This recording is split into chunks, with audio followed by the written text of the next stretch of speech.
तो आज हम जिस मूवी को एक्सप्लेन करने वाले हैं वो मूवी एक ऐसे इंसान के ऊपर है जो कि अपने टैलेंट के दम पर किसी को भी कन्विंस कर सकता है और अपने इसी टैलेंट के दम पर उसके पास काफी पैसा होता है। पर तभी एक दिन उसकी लाइफ के लग जाते हैं हेल, क्योंकि जितना वो स्मार्ट बनता था उतना ही उसको भुगतना पड़ता है। और मूवी काफी इंटरेस्टिंग है। तो मूवी स्टार्ट होती है जहाँ पर हमको हमारे मेन कैरेक्टर जैक का घर दिखाया जाता है जो की पूरी तरीके से बिखरा होता है, सारी चीजें टूटी पड़ी होती है। और फिर हमको दिखाया जाता है जैक जो की खड़ा होता है एक पेड़ के पास। और जब हमको जैक फेस दिखाया जाता है तो हम लोग क्या देखते हैं कि उसके मुंह पर एक टेप लगा। और अब हमको मालूम चलेगा कि जैक ने अपने मुंह पर यह टेप आखिर क्यों लगाया।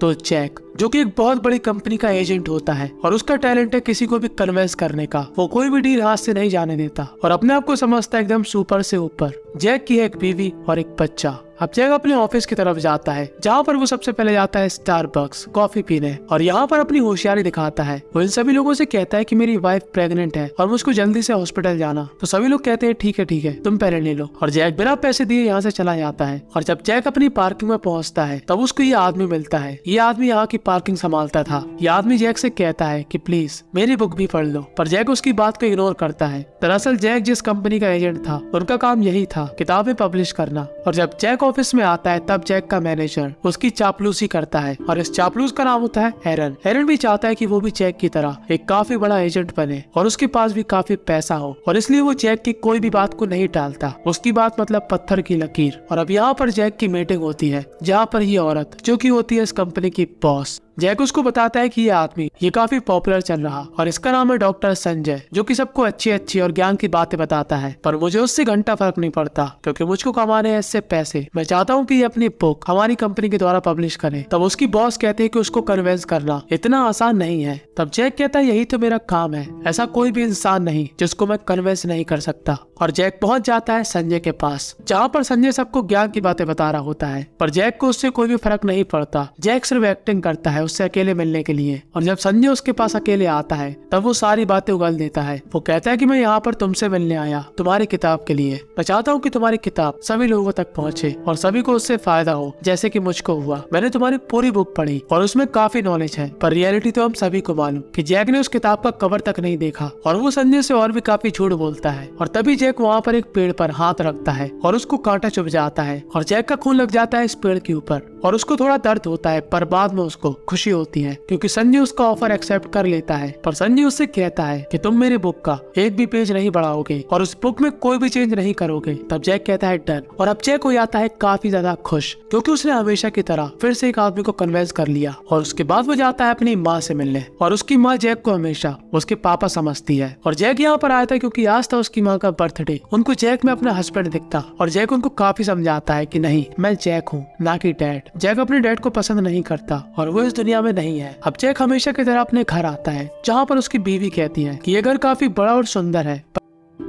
पर मैं चाहती हूँ कि हम लोग अपने बच्चे को एक ऐसी जगह पर बड़ा करें जहाँ पर और भी बच्चे हों और वो वहाँ पर खेल सके और भी काफी एक्टिविटीज कर सके। पर जैक कहता है नहीं, मुझको ये घर है सबसे प्यारा और इस घर के हर तरफ है सुंदर नजारा, इसलिए यहाँ से कोई भी कहीं नहीं जा रहा। और उसकी वाइफ आती है जैक से गुस्सा, ये अपने बच्चे की फिक्र ही नहीं करता। कि तभी यहाँ पर एक छोटा मोटा भूकंप आता है और हम लोग क्या देखते हैं कि जैक के गार्डन पर एक पेड़ अपने आप ही आ गया। और जब जैक उस पेड़ को देखता है तब वो एकदम चौंक जाता है। उसको लगता है कि ये पेड़ उसके माली ने लगाया, पर माली कहता है नहीं मैंने ये पेड़ नहीं लगाया। और अब जैक काफी कंफ्यूज हो जाता है कि ये पेड़ आखिर कहाँ से आया। कि तभी जैक को याद आता है कि वो जब संजय से मिलने गया था तब उसको याद आता है कि वही पेड़ है जो कि संजय के यहाँ पर लगा था और जिसका कांटा मुझको चुभा था। और अगले दिन जैक हमेशा की तरह अपने ऑफिस जाता है और जब एरन दिखाता है उसको संजय की बुक तो जैक का हो जाता है दिमाग खराब क्योंकि ये काफी छोटी बुक थी, सिर्फ 5 पेज की। और जैक कहता है कि ये बुक कहाँ से, ये तो डायरी है। और वो काफी गुस्से में आकर संजय के पास जाता है और उससे कहता है कि तुमने मुझको सी बनाया, तुम्हारी बुक 5 पेज की है। तब संजय बोलता है कि तुमने कहा था कि तुमने मेरी बुक पढ़ी है तो तुमको ये नहीं मालूम था कि वो 5 पेज की है। तब जैक कहता है कि वो सब भाड़ में गया, तुमने मेरे घर पे वो पेड़ क्यों भेजा। तब संजय बोलता है कौन सा पेड़। और संजय उस पेड़ को देखकर एकदम चौंक जाता है। वो जैक से कहता है कि ये पेड़ मैंने नहीं भेजा। और तभी संजय एक बात नोटिस करता है, जब भी जैक यहाँ पर कोई भी शब्द बोल रहा था तब इस पेड़ की पत्तियां टूट रही थी। और वो ये बात जैक को समझाता है, पर जैक संजय की बातों पर यकीन नहीं करता। तब संजय उससे बोलता है तुम खुद ही आजमा लो। और जब जैक कोई भी शब्द बोलता है तब इस पेड़ की पत्तियां नीचे गिर जाती हैं। वो जितने भी शब्द बोल रहा था उतने ही पत्तियां नीचे गिरने लगती है।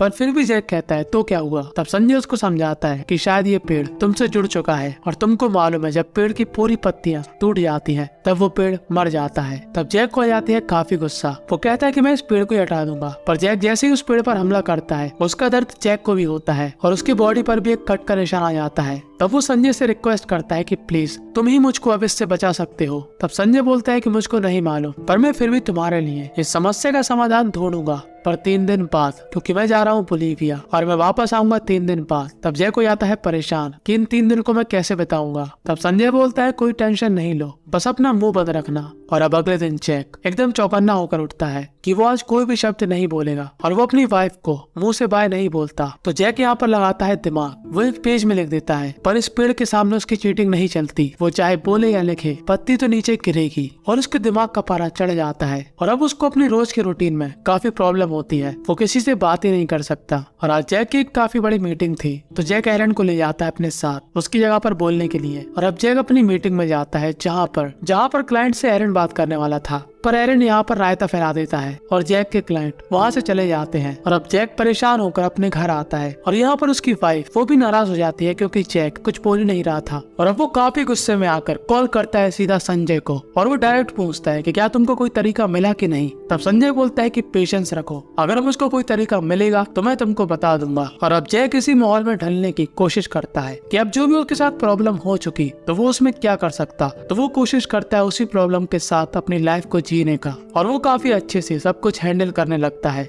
और यहाँ पर उसकी वाइफ काफी ज्यादा परेशान होती है। तब उसकी वाइफ की दोस्त उससे कहती है कि तुमको कुछ अलग करना चाहिए, लगता है तुम्हारे रिश्ते में फायर वाली बात नहीं, तो कुछ ऐसा करो जिससे तुम्हारा हस्बैंड तुम्हारे काफी करीब आ जाए और तुमको ऐसी जन्नत दिखाए कि जो मूवी एक्सप्लेन करने वाला यहाँ पर न दिखा पाए। और वो वैसा ही करती है और जैक जैसे ही उसको देखता है जैक के तन बदन में लग जाती है आग। पर उसकी वाइफ को ऐसा लगता है कि जैक को उस पर कोई इंटरेस्ट ही नहीं, क्योंकि जैक के पास उसको कहने के लिए एक शब्द ही नहीं। और वो हो जाती है काफी ज्यादा नाराज। और अब जैक आधी नंगी हालत में अपने ऑफिस जाता है क्योंकि आज थी जैक की काफी बड़ी मीटिंग। पर तभी जैक का माली उस पेड़ के पास कोई नशीला धुआं कर देता है और यहाँ पर हो जाता है जैक भी हाई और अपनी हरकतों से लगा देता है इस मीटिंग के लमका। और वो हरकतें करने लगता है जो उसका नहीं करने का मन था। वो स्टिक डाल देता है बॉस की नाक के अंदर और बॉस उसको निकाल देती है कंपनी के बाहर। और अब उसके पास कोई भी ऑप्शन नहीं था क्योंकि कोई उसकी सुनने वाला नहीं था। और अब वो इस भयानक परिस्थिति में बुलाता है एरन को। वो एरन को पूरा समझाता है कि देखो मुझे है प्रॉब्लम, मैं कुछ भी बोलूंगा ये पत्ती नीचे गिर जाएगी। पर एरन कहता है कि ऐसा कैसे हो सकता, क्योंकि ये मुमकिन नहीं। तब जैक उसको दिखाता है एग्जाम्पल और एरन को एग्जाम्पल दिखाने के चक्कर में उसको कुछ और शब्द बोलने पड़ते हैं। तब एरन बोलता है कि शायद ये एक तरीके का श्राप है और अगर तुम इस श्राप को खत्म करना चाहते हो तो तुमको कुछ अच्छे काम करने चाहिए। और जैक निकल जाता है सड़कों पर और करने लगता है अच्छे से अच्छा काम। पर इस अच्छे काम का ये पेड़ नहीं करता है सम्मान, क्योंकि ये अच्छा काम अपने स्वार्थ के लिए किया गया। और इससे हमको सीख मिलती है कि अच्छा काम हमेशा स्वार्थ के लिए नहीं करते।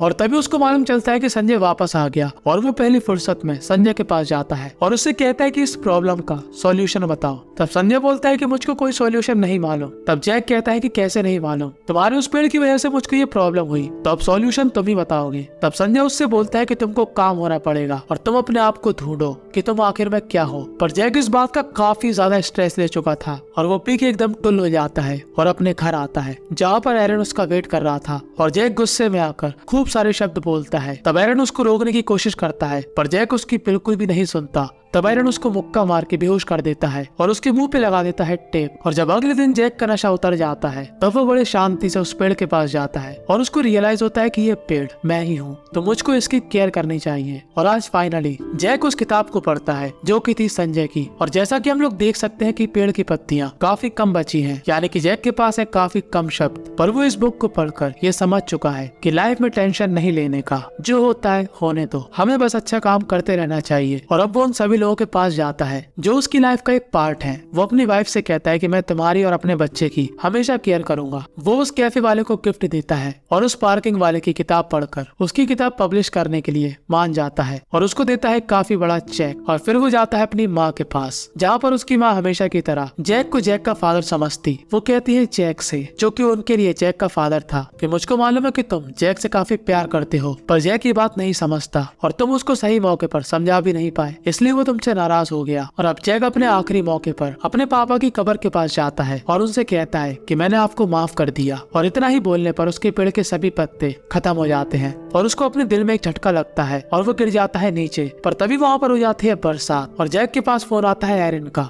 और एरन कहता है कि एक खुशखबरी है और अब तुम खुल के बोल सकते। और जैक हो जाता है हमारा हैप्पी। और आज के कुछ दिनों बाद जैक लिखता है एक बुक। इस बुक का नाम होता है 1000 वर्ड। और वो अपनी लाइफ में इस चेंज के लिए वो करता है संजय को धन्यवाद। और जिस कंपनी से जैक को निकाल दिया गया था उस कंपनी का एजेंट बन जाता है एरन। और वो जैक की तरह रिएक्ट करता है, यानी कि सिर्फ अपने बारे में सोचने का और दूसरों को झूठ बोलकर इम्प्रेस करने का। पर तभी संजय और जैक वहाँ से जाने के बाद एरन के लिए एक गिफ्ट भेजते हैं। और इस गिफ्ट को देखकर एरन की हो जाती है हालत खराब, क्योंकि ये वही पेड़ था जो कि जैक के लिए था श्राप। और अब जैक अपनी बीवी के साथ नई जगह पर रहने के लिए आ जाता है जहाँ पर उसकी वाइफ हमेशा से रहना चाहती थी। और अब जैक अपनी फैमिली के साथ हैप्पी है। और बस यहीं पर ये मूवी एंड हो जाती है। तो आपको इस मूवी से क्या सीखने को मिला कमेंट में जरूर बताना। और टेलीग्राम की लिंक मिल जाएगी डिस्क्रिप्शन के अंदर, तो टेलीग्राम ज्वाइन करना मत भूलना, क्योंकि वहाँ पर आपको कुछ ऐसा मालूम चलेगा जो कि मैं यहाँ पर नहीं बता सकता। समझने वाले समझ गए होंगे और नहीं समझने वाले कमेंट में पूछ सकते हैं। और ऐसे ही 2 अतरंगी मूवी